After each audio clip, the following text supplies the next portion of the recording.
अस्सलाम वालेकुम वरहमतुल्लाहि वबरकातुहू। जी नाजरीन, उम्मीद है आप सब खैरियत से होंगे। अल्हम्दुलिल्लाह मैं बिल्कुल ठीक ठाक। अच्छा, पहले भी मैं आपसे बातचीत करता रहता हूँ। ये बताता हूँ कि दुनिया में सिर्फ दो ही किस्म के लोग हैं, एक अच्छे और एक बुरे। तीसरी मखलूक नहीं है। आपने एक छोटी सी गलती की हो, वो गुनाह की शक्ल में हो सकती है, या आपने कोई हेरा फेरी की या कुछ भी ऐसा गलत काम, लोगों ने आपको ऑब्जर्व किया, आपको शिकायत मिल गई, तो आप सोचते हैं कि यार दुनिया में इतनी मखलूक है, करोड़ों का घपला कर रही है, करोड़ों गलत काम कर रही है, हजारों किस्म की करप्शन हो रही है, हजारों किस्म के जो है ना अजीब से मामलात हो रहे हैं, तो मैंने ये छोटा सा किया और मैं पकड़ा गया।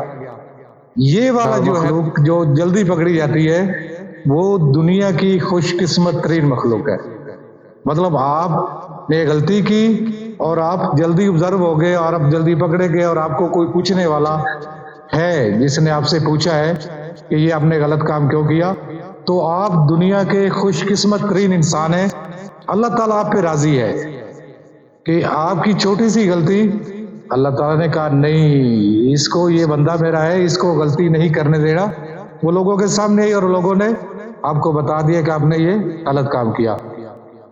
ये है वो बंदा जिस पे अल्लाह ताला का खास करम है, खास अनायत है, और अल्लाह ताला उस पर राजी है कि उसकी छोटी सी गलती है उसको जल्दी बता देगी। ऐसे लोग भी हैं जो पता नहीं क्या क्या कर रहे हैं, अल्लाह ताला माफ करे, और उनको पूछने वाला, बताने वाला उनको कुछ भी नहीं है।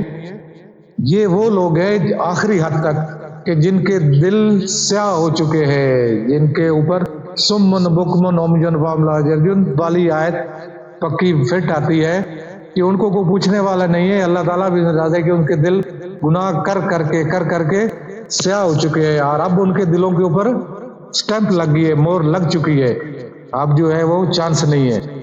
चांस है जिंदगी के आखिरी सांस तक जो है अल्लाह ताला की जात जो है वो इंतजार कर रही है कि कब मेरा बंदा मुझसे मगफरत मांगे और मैं इसको मगफरत दूं। लेकिन पहला किस्म जो है, जो मैंने आपको बताया कि छोटी सी गलती पे फौरन पकड़ी गई, अल्लाह राजी है, जल्दी उसका हल हो गया। जो दूसरा बंदा है जिसका दिल स्याह हो चुका है और उसको गुनाह गुनाह महसूस ही नहीं होता, जितने गलत काम कर रहा हो कोई पता नहीं, उसकी ना सेहत पे असर है ना लोग उसको कह रहे हैं, उस बंदे की बख्शिश के लिए ज्यादा मेहनत की जरूरत है। उसको अल्लाह ताला के साथ ज्यादा करीब होना पड़ेगा। उसको रो रो के अल्लाह ताला तौफीक दे उस बंदे को, उसको खुद से एहसास हो जाए किस तरीके से कि मैं ये गलत कर रहा हूँ और ये काम गलत है, तो वो उसको मेहनत ज्यादा करनी पड़ेगी, क्योंकि अल्लाह ताला नाराज है। अल्लाह ताला नाराज है तो रस्सी ढीली छोड़ दी, अब उसको मेहनत ज्यादा करनी पड़ेगी, ठग जाके अल्लाह ताला राजी होगा। और अल्लाह ताला राजी होता है।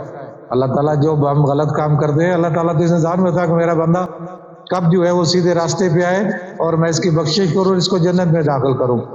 तो वो जो दूसरी टाइप है जिनके दिल से आ चुके हैं, जिनको अपनी गलती लगती नहीं है और वो किए जा रहे हैं, उनको ज्यादा मेहनत करनी पड़ेगी। और पहली किस्म कि वो गलती छोटी सी हुई और पकड़ा गया, खुशकिस्मत है भाई, खुशकिस्मत है। शुक्र अदा करे अल्लाह ताला का कि आपकी छोटी सी गलती भी जो है वो जल्दी मंजरे आप पे आ गई, पता चल गया, और लोगों ने आपको उससे मना कर दिया, और ऐसे सबब पैदा हो गए कि आप उस गलतियों से आइंदा बाज आ गए। तो ये बात कि छोटी सी गलती पकड़ी गई, आप हमेशा खुश रहें और इस पे अल्लाह ताला का शुक्र अदा करें, क्योंकि हम दुनिया में आए हैं तो यहाँ पे कोई गलत काम करने के लिए तो नहीं आए ना। अल्लाह ताला ने मखलूक पैदा की जन्नत में ले जाने के लिए और अपने रास्ते पे चलाने के लिए। तो हमेशा तो अल्लाह ताला से दुआ करनी चाहिए कि अल्लाह ताला हमें तो पहली सफ में कि छोटी सी गलती पकड़ी जाना इसमें शामिल करे, कि अगर खुदा न खास्ता कभी हमसे गलती हो जाए तो हमारी गलती फौरन पकड़ ली जाए और हमें जो है सीधे रास्ते पे चला दिया जाए। ठीक है, बहुत मेहरबानी, बहुत शुक्रिया। कमेंट्स में अपनी राय का जरूर इजाज़ कीजिएगा। इस वीडियो अगर पसंद आई है तो चैनल को सब्सक्राइब करके बेल आइकन को भी प्रेस करें ताकि आपको इस तरह की वीडियो मिलती रहे। अल्लाह हाफिज।